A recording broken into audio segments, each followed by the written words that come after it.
Приветствую тех, кто впервые на моем канале, а также тех, кто давно со мной. Меня зовут Юлия Сайфан, я художница. Как вы знаете, я много вещей делаю параллельно, по той причине, что мне скучно оставаться в каком-то одном диапазоне творчества, когда я чувствую, что выдыхаюсь с одним направлением, начинаю поиски в другом. Чередование живописи и графики позволяет мне переключиться и затем вернуться с новыми силами, новым интересом в прежнее русло. Этот скетчбук я начала полгода назад. Наверняка вам станет интересно, что это за бумага, покажу поближе. Бумага для графики Крафт 128 грамм. Чтобы разобраться с бумагой, сделала несколько работ и затем открыла новое. Новое – это использование цвета в графике. У меня это цветная гуашь, она создает настроение в листе. В основном все работы здесь натуры. При любой возможности я беру с собой материалы для живописи или для графики. Чтобы начать графическую работу на улице, достаточно всего лишь скетчбука, палочки угля и клячки. У меня есть подробное видео о наброске углем. В нем я рассказываю о своем подходе к наброску с натуры. Там и о материалах, и о технике. А сейчас я буду рассказывать о каждой работе отдельно. На мой вкус бумага недостаточно шершавая, чтобы быть идеальной бумагой для графики, потому что поверхность при работе с сухими материалами должна удерживать пыль. У крафта, как и у любой другой бумаги, бывает разная поверхность, и выбор ее зависит от личных предпочтений художника. Цвет в этом скетчбуке отличный. Крафт бывает разных оттенков, разной фактуры, разной плотности листа. Многие вещи, пока не попробуешь сам, точно не будешь знать, никакие рекомендации других художников не должны на вас действовать окончательно и бесповоротно. Пробуйте сами. По фотографии с Пинтереста проверяла, как сядет уголь на эту бумагу.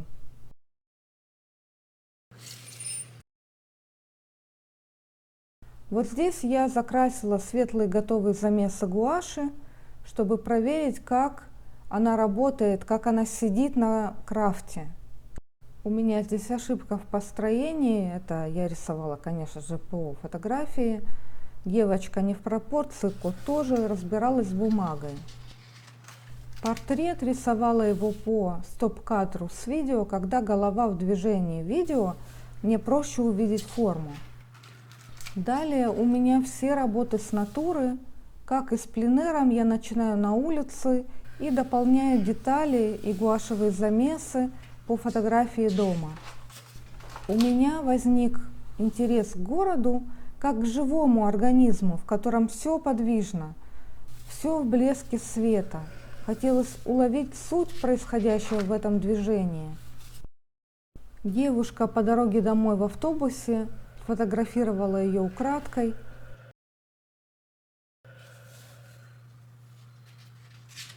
Из моего окна ритм солнечных пятен. Этот сюжет вы уже видели. Я несколько раз писала эти балконы и коврик. С моего окна параллельная парковка. У меня здесь диагональ светлого и распределение по тону. Уже вошла в эту тему графики с яркими пятнами. Подушка на моем диване, освещенная солнцем. По фотографии здесь мне интересны были детали, листья дерева. Увлеклась, композиция не очень.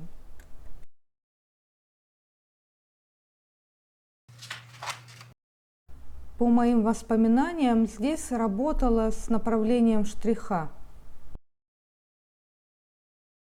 Из моего салона вид на балкон. У нас стоит тележка, на ней комнатные растения моего мужа и авокадо из косточки. Город. Нашла себе укромное место между магазинчиками порисовать улицу. Мое архитектурное открытие в Петах-Тикве, жилой двухэтажный дом в стиле Баухаус, что говорит о том, что ему от 80 до 100 лет. В Тель-Авиве около 4000 зданий в стиле Баухаус, или другими словами, в интернациональном стиле, что считается самой высокой концентрацией подобных строений в мире. Ждала автобуса на остановке, а там напротив пальма, и на ней чирикают попугаи. Это тоже в другой день с автобусной остановки. А здесь с помощью этих стрелок на дороге я организовала динамику композиции. Меня интересовало направление штриха и как под его воздействием искажается форма. Место в парке в моем городе, там на возвышении дом, он часто освещен солнцем. Родительское собрание в школе у сына, его проводили во дворе, и можно было сесть в углу порисовать. С автобусной остановки есть расписание, но бывает по-разному, поэтому можно себя занять наброском. Пожалуйста, поставьте лайк этому видео, напишите комментарий, подписывайтесь. Спасибо. Это тоже автобусная остановка. Город, трамвай на заднем плане, на переднем мотоцикл, кусты. Это была очень взвешенная, продуманная работа. Продумала количество зеленого, чтобы не потерять нежность и дымку всей композиции. Это то, что я увидела в окне. Я ехала на поезде из Тель-Авива в свой город, поездка всего 30 минут. Окно было очень пыльное, и за ним солнечно. И казалось через него, что есть только светлое и темное. В ожидании автобуса за остановкой кусочек дома с кустами и деревьями. И как через деревья падает солнце на этот дом. В городской среде я цепляюсь за узнаваемые фигуры. Здесь у меня при работе на улице был подарок, этот зонтик. И были силуэты людей под ним. Дом, освещенный солнцем. Я люблю пейзаж за свободу композиционного выбора. Потому что я могу двигать и передвигать в листе, как мне нравится. В Петах-Тикве сравнительно недавно пустили трамвай. Это трамвайные пути за маленьким забором. Будка справа – это пешеходный переход. Мы с дочкой поехали в парикмахерскую, и там я успела сделать несколько набросков, пока ее стригли. Нарисовать улицу снаружи, маленькое кафе. Здесь я в помещении захватила в композицию кресло, а справа за большой витриной сидел клиент парикмахерской. Ему красили волосы, он сидел снаружи помещения и развлекался пивом в 9 утра. Затем я пошла рисовать в парк. А потом села у проезжей части, устроилась удобно на лавочке. С этого места я не только рисовала, но и писала не раз. Поработала с натуры, с силуэтом. Рисовала с окна в одном высотном здании в Петах-Тикве, вид на крыши. Даже если в принципе и нечего рисовать, в городе всегда можно найти какой-нибудь ритм. Здесь у меня бойлеры и окна внизу. В автобусе. Эта композиция сложилась у меня не сразу, я к ней несколько раз возвращалась. То эту фактуру, эти каляки-маляки внизу добавила, то проработала более тщательно машины в глубине. У наших соседей специальная машина для инвалидного кресла. В один день они припарковались на пешеходной части, прямо под лимонными деревьями. Было так красиво, я побежала рисовать.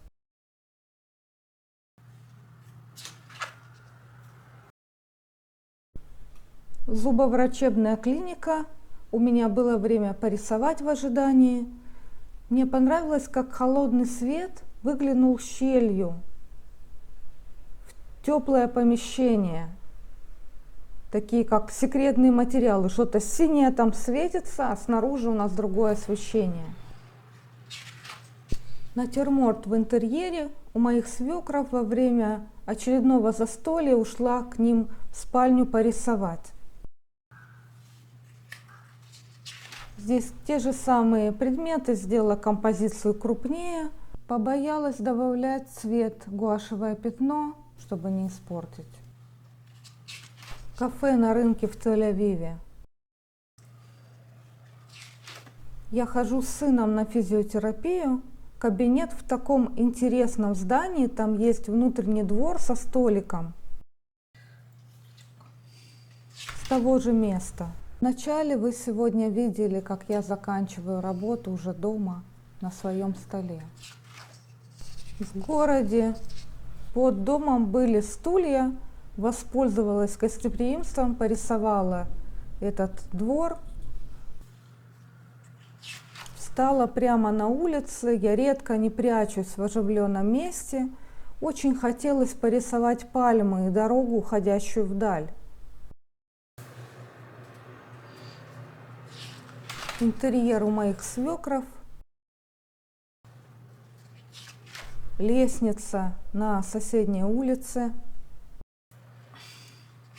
Продолжение этой темы. Наброски к разным работам. Уголь, графитный карандаш, гуашь, сухая пастель. Как и многое здесь, начатое на пленэре на улице, идея здесь была в доме, освещенном солнцем. Интересно было порисовать машины, стоящие в ряду. Для равновесия добавила солнечные зайчики. Они там тоже были. На этом сегодня все. Пожалуйста, оставляйте комментарии в поддержку канала. До встречи через неделю.